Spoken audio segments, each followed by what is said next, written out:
"Ninguém vai acreditar em você, Clara." A frase ecoou como um soco dentro do escritório de portas escuras. Ricardo Azevedo, dono de construtoras e hotéis, olhava para a babá de 35 anos como se fosse lixo. Clara tremia, mas não abaixava os olhos. Sabia que qualquer gesto de fraqueza seria usado contra ela. Desde que chegara naquela mansão, tinha se dedicado totalmente aos gêmeos, Gabriel e Lucas. As crianças tinham um problema grave no coração e dependiam de um remédio caríssimo para sobreviver. Era ela quem passava noites acordada, monitorando febre, aplicando compressa, segurando mão em crise. E agora estava sendo acusada de roubar o mesmo remédio que lhes garantia a vida. "Eu nunca faria isso, Dr. Ricardo. O senhor sabe disso", disse quase sem voz. Mas ele não quis ouvir. Apenas empurrou para cima da mesa algumas fotos borradas de câmeras de segurança. As imagens mostravam alguém parecido com Clara abrindo o cofre da medicação. Ela sentiu o sangue gelar. Nunca tinha encostado naquele cofre na vida. Mas ali estava, a sua prova. Um vídeo editado malicioso que parecia real. "Você acabou com a confiança da minha família", disparou Ricardo. Clara fechou os punhos, respirou fundo e respondeu apenas: "Seus filhos sabem quem eu sou." Mal sabia ela que esse seria apenas o início da pior luta de sua vida. "E antes da gente mergulhar nessa história, quero saber de você. Já aconteceu de ninguém acreditar em você, mesmo você falando a verdade? Comenta aqui embaixo, porque eu quero ler sua experiência. E já aproveita. Curta o vídeo, compartilha com alguém especial e se inscreve no canal, porque todo dia tem histórias que tocam o coração. Clara desceu as escadas da mansão em silêncio, enquanto os retratos da família a encaravam. Os corredores pareciam mais longos e cada passo soava como um julgamento. Do quarto dos meninos, ouviu as vozes frágeis. "Tia Clara!" Ela não entrou. Se entrasse, desabaria. E não podia deixar que eles a vissem chorar. No portão, a diretora de imagem da empresa, Beatriz Vasconcelos, a esperava. "É melhor assinar um termo de silêncio, para o seu próprio bem." Clara respondeu: "O meu bem são os meninos, e deles eu nunca vou me calar." A advogada riu com desdém e entrou na SUV preta que a aguardava. Naquela noite, no ônibus lotado, Clara segurava o caderno onde registrava tudo. Horários de remédios, sintomas, crises, tudo anotado em detalhe. Entre as páginas, um papel esquecido. Um recibo de material médico em nome de um certo Dr. Mauro. Ela nunca tinha visto aquele documento antes. "Será que estão armando para mim?" pensou, apertando o papel. Sabia que Ricardo tinha dinheiro e poder para destruir qualquer um. Mas também sabia que a verdade não podia ficar escondida para sempre. Em casa, Clara chorou abraçada a uma foto dos gêmeos. Lembrou-se da primeira vez que Gabriel a chamou de mãe de coração.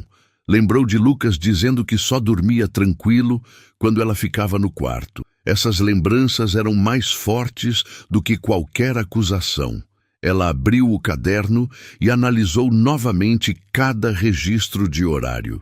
Percebeu que as câmeras marcavam sempre segundos idênticos, impossível para gravações reais.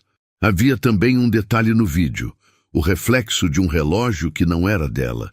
"Isso não é prova, é armação", disse sozinha, enxugando as lágrimas. No dia seguinte, uma ligação surpresa mudou tudo. Era Gabriel, com a voz fraca. "Tia Clara, a gente viu uma coisa estranha aqui em casa." O coração dela disparou. "O que foi, meu amor?" "Um homem mexendo nas caixas do remédio.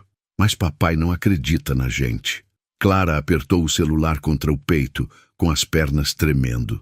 Os meninos guardavam a chave da verdade. Mas será que o mundo ouviria duas crianças doentes contra um milionário poderoso? O primeiro dia de audiência foi um pesadelo.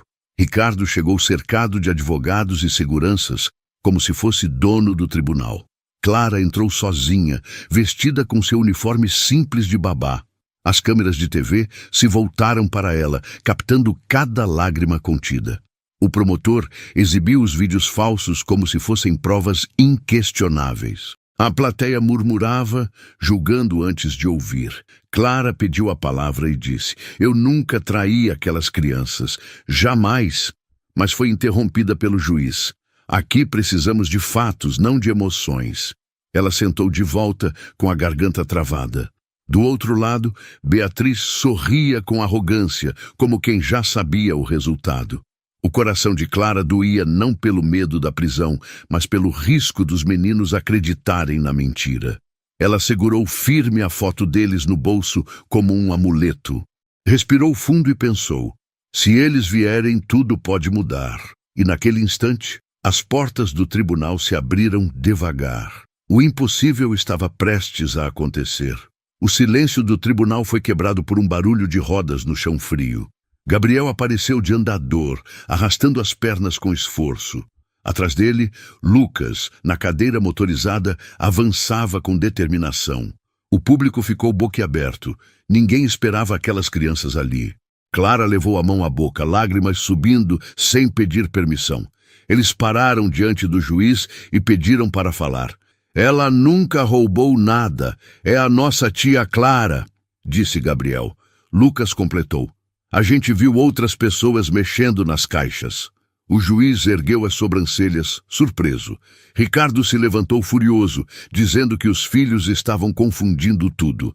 "Eles são crianças, não sabem o que falam", gritou, mas sua voz soava desesperada. Beatriz tentou acalmá-lo, mas a máscara já começava a rachar. Clara enxugou os olhos e sussurrou: "Eu disse que eles sabiam a verdade." O clima da sala mudou naquele instante, mas ninguém ainda tinha ideia do que estava por vir. Naquela pausa, Clara segurou os meninos nos braços como mãe. O juiz permitiu que eles ficassem para testemunhar mais tarde. Enquanto isso, Beatriz cochichava com Ricardo, nervosa. Clara percebeu, mas guardou a cena na memória. De volta às falas, o promotor trouxe mensagens clonadas do celular de Clara. Supostas conversas sobre venda de remédio em mercado paralelo. Ela gelou, nunca tinha visto aquilo antes. E ainda usavam o número dela, só com um detalhe: o DDD estava errado. "Isso é montagem, excelência. O meu número nunca teve esse código", gritou Clara. Mas o juiz pediu calma, dizendo que iria verificar. O público voltou a murmurar, dividido entre dúvida e condenação. Clara sabia que, se não surgissem mais provas, seria destruída. Foi então que lembrou do recibo com o nome do Dr. Mauro. Anotou num papel: ZFN 77A, ZFN 7TA, etiquetas trocadas. Um detalhe pequeno, que podia mudar tudo. À noite, sozinha em seu pequeno quarto, Clara abriu o caderno. Reviu horários, sintomas e as etiquetas diferentes nas caixas que os meninos citaram. Era impossível ser coincidência. Estavam trocando remédio verdadeiro por placebo. E alguém lucrava com isso. "Se eu cair, é porque encobri gente grande", pensou em voz baixa. O medo era enorme, mas a indignação era maior. Escreveu tudo em folhas soltas e guardou num envelope pardo. Na manhã seguinte, entrou no tribunal com um envelope escondido. O juiz chamou para a segunda audiência e o clima já era pesado. Beatriz parecia nervosa, mexendo nas mãos. Ricardo, ao contrário, fingia calma, como quem controla tudo. Mas Clara sabia, quanto mais calmo ele estava, mais ele escondia. O juiz pediu novas provas e Clara ergueu a voz: "Eu também tenho algo para mostrar." O silêncio caiu outra vez. Clara entregou o envelope ao juiz com os recibos suspeitos e as anotações. "Esses papéis mostram que os lotes de remédio estavam sendo trocados." O juiz folheou, franzindo a testa. Beatriz ficou branca como papel, mordendo os lábios. Ricardo disfarçou tossindo, mas Clara viu o suor em sua testa. "E tem mais. No vídeo, o relógio que aparece no reflexo não é meu. Eu nunca usei aquele modelo." O público começou a cochichar, intrigado. O juiz anotou algo e mandou suspender a sessão para perícia externa. Clara respirou aliviada, mas sabia que a guerra estava longe do fim. Porque quando mexemos no poder, o poder reage com força. Na saída, um funcionário do hospital a abordou discretamente. Eu não posso aparecer, mas estão desviando remédios há meses. Procure os relatórios assinados por Mauro Celes. Clara arregalou os olhos. O fio da verdade começava a se desenrolar. O tribunal estava lotado na terceira audiência. Câmeras, repórteres e curiosos queriam ver a babá criminosa. Clara entrou firme, mas por dentro o coração disparava. O promotor exibiu de novo as supostas mensagens do celular dela. E dessa vez trouxe também extratos bancários em nome de Clara Nogueira. Depósitos altos, vindos de contas suspeitas. Ela ficou sem ar. Nunca vira aquela conta na vida. Isso é fraude, essa conta não existe, gritou. Mas o juiz pediu silêncio. Beatriz sorriu satisfeita, cruzando os braços. Ricardo a olhou com orgulho, como quem já ganhou. Clara respirou fundo e lembrou do conselho do funcionário do hospital. Procure relatórios PXD. A coragem voltou como fogo. E ela decidiu virar o jogo. Clara pediu a palavra e apontou para o perito.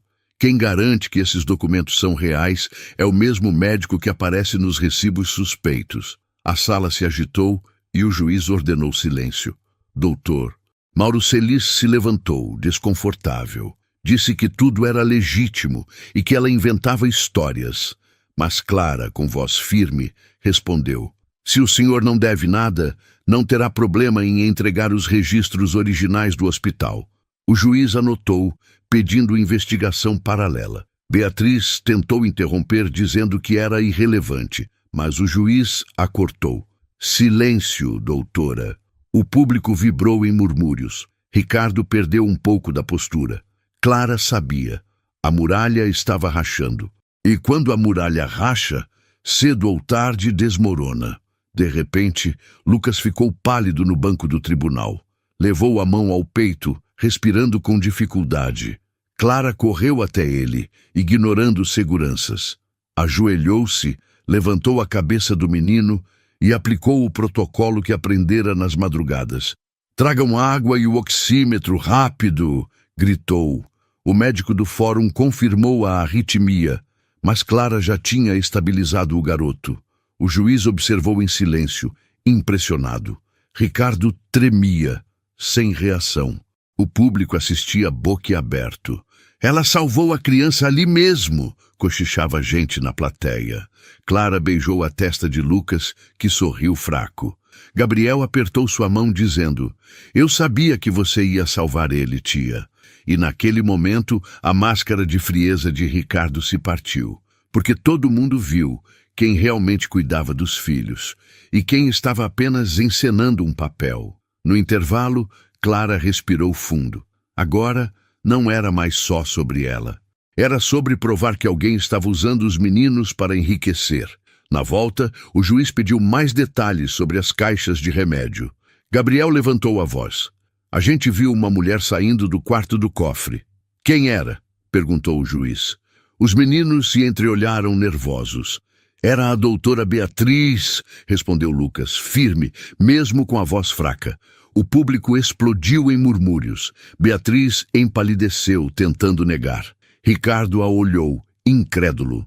O juiz bateu o martelo, exigindo investigação imediata. E naquele instante, todos perceberam que a verdade estava prestes a virar o jogo. O tribunal parecia outro depois da acusação dos meninos. As pessoas já não olhavam Clara como criminosa, mas como alguém injustiçada que merecia ser ouvida. O juiz mandou silêncio, mas os murmúrios tomavam conta das cadeiras, todos comentando a coragem dos gêmeos. Ricardo, vermelho de raiva, se levantou para negar tudo, mas sua voz soava mais como desespero do que como autoridade. Eles estão doentes, não sabem o que dizem, gritou, mas ninguém parecia convencido. Beatriz, do lado dele, mantinha o rosto rígido, mas as mãos tremiam sob a mesa. Clara, por sua vez, se manteve firme, respirando fundo e segurando o caderno contra o peito, como se ali estivesse toda a sua força. Pela primeira vez, ela sentia que não estava sozinha. Os meninos provaram que confiavam nela, e diante de toda aquela gente, estavam dispostos a enfrentar até o próprio pai. O silêncio que seguiu foi mais pesado que qualquer acusação. O juiz então disse: se as crianças afirmam ter visto a doutora Beatriz, abriremos investigação paralela. A sala explodiu em burburinhos, e ali ficou claro: a farsa começava a desmoronar. Beatriz tentou se defender, dizendo que era um mal-entendido, que as crianças deviam ter se enganado. Mas a voz dela falhou, e todos perceberam a insegurança. Clara, aproveitando a brecha, pediu novamente a palavra. Excelência, tenho aqui provas de que os relatórios de medicação foram adulterados. Os lotes ZFN77A e ZFN7TA não são iguais. São versões diferentes, uma original e outra falsificada. O juiz pediu para ver os papéis e franziu o senho, percebendo a troca de caracteres. Isso não é coincidência, completou Clara. O público murmurou mais forte e alguns até balançaram a cabeça em sinal de concordância. Ricardo apertava as mãos com força, como se tentasse segurar o controle que escapava. Beatriz abaixou os olhos, sem argumentos. Nesse momento, Clara sentiu o coração acelerar. Pela primeira vez, não era apenas a palavra dela contra a palavra de um milionário. Agora havia inconsistências, provas palpáveis, contradições que poderiam virar o jogo. Mas sabia que ainda precisava de algo mais, algo que fosse incontestável, porque o poder de Ricardo ainda era grande demais. Na saída para o intervalo, um funcionário do hospital se aproximou discretamente de Clara. O rosto estava coberto por um boné e a voz era baixa, quase um sussurro. Eu não posso aparecer, mas eles estão desviando esses remédios há meses. Procure pelos relatórios assinados por Mauro Celes, código PXD. Esse médico está envolvido até o pescoço. Clara arregalou os olhos, agradeceu com um aceno rápido e guardou a informação como quem guarda ouro. Sabia que essa pista era fundamental. Voltou para dentro com a mente fervendo. Se conseguisse conectar Mauro ao esquema, provaria que tudo era uma armação e que Beatriz não agia sozinha. Enquanto isso, os repórteres já faziam perguntas no corredor. Clara, é verdade que você está sendo inocentada pelos meninos? Ela não respondeu. Apenas manteve a cabeça erguida, sabendo que cada palavra poderia ser usada contra ela. No fundo, sua maior preocupação ainda eram as crianças. Precisava provar a verdade não apenas para se salvar, mas para que Gabriel e Lucas nunca acreditassem que ela os traiu. De volta ao tribunal, o juiz pediu que fossem analisadas as novas provas. Beatriz já não tinha a mesma postura altiva. Parecia acuada, suando frio e sem encarar ninguém. Ricardo, irritado, levantou-se para dizer que tudo era invenção, mas o juiz o mandou sentar. Foi nesse momento que Clara tomou coragem e disse em voz firme: se querem a verdade, então convoquem também o Dr. Mauro Celes. Ele é peça-chave nisso tudo. A sala caiu em choque. Alguns repórteres anotaram o nome com pressa, enquanto Beatriz ficou visivelmente desconfortável. O juiz anotou e disse que faria a intimação. Clara respirou fundo, o coração disparado, sabendo que tinha acabado de dar um passo arriscado. Agora, o jogo estava mais perigoso. Porque quem mexe com gente poderosa e corrupta não mexe só com um nome, mexe com um sistema inteiro. Mas Clara não tinha mais volta, e a cada palavra que dizia, a cada prova que mostrava, ficava mais perto de expor o verdadeiro esquema. Ainda assim, uma pergunta ecoava na cabeça dela. Até onde Ricardo iria para calá-la de vez? O quinto dia de julgamento começou com um clima pesado. O público já não olhava para Clara como criminosa, mas a tensão era evidente. Ricardo chegou com o rosto fechado e Beatriz evitava contato visual. O juiz anunciou que o Dr. Mauro seria ouvido naquela manhã. Quando entrou, o médico parecia seguro, mas a cada pergunta sua expressão mudava. O senhor assinou relatórios PXD? Perguntou o juiz. Mauro hesitou antes de responder. São apenas relatórios técnicos, nada demais. Clara se levantou. Excelência, esses relatórios coincidem exatamente com os horários das supostas gravações em que eu apareço. Como explicar isso? O público murmurou. O juiz pediu silêncio e Mauro ficou sem resposta. Beatriz se remexia na cadeira, visivelmente tensa. Clara percebeu. O cerco estava fechando. Agora não era mais só suspeita, havia ligação direta. Ricardo encarava o médico com raiva, como se dissesse, você vai estragar tudo. A verdade finalmente estava começando a aparecer, mas Clara sabia. Quando o inimigo perde o controle, é aí que ele fica mais perigoso. No meio do depoimento, Gabriel pediu para falar. O juiz, surpreso, permitiu. O menino se esforçou para ficar em pé, apoiado no andador. Naquela noite eu não consegui dormir e vi a doutora Beatriz saindo do quarto onde ficam os remédios.